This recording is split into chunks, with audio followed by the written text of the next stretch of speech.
We all remember her story. The city said it would never forget the ultimate sacrifice of Miosotis Familia. Well, the slain NYPD officers' children now say that that promise has been broken. Yeah, they are still fighting to receive their mother's death benefits 8 years later.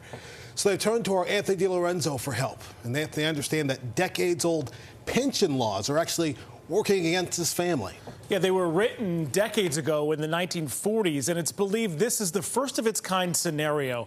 As orphaned children, they missed that tight window to be the benefactors, and the battle over bureaucracy to change that is ripping open old wounds. Oh my God. Genesis Villela has been passing by this portrait of her mom for 8 years, and her murder still doesn't feel real.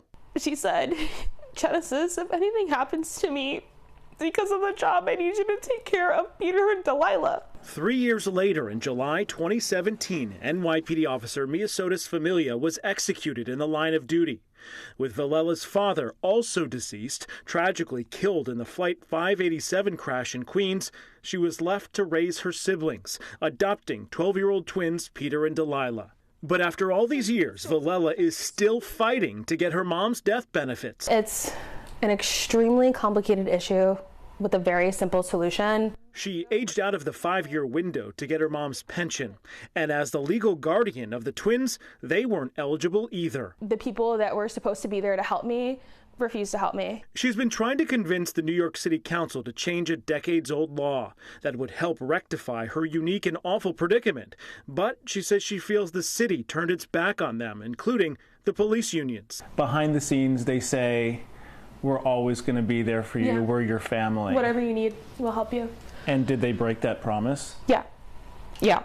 In a statement, PBA President Pat Hendry told Pix 11, elected leaders must work together to ensure they're caring for our fallen sister's children with the same commitment and compassion she showed every day that she wore the uniform. We're trying to navigate both at the state and city level to make sure we can legally pass something. Council Majority Leader Amanda Farias is in her corner, working with city councilors to do right by the children and for others in the future. We're working on what that time frame looks like in terms of age limits and what's legally allowable with the pension. If the council passes the bill, which Speaker Adams says they're committed to, there's another hurdle.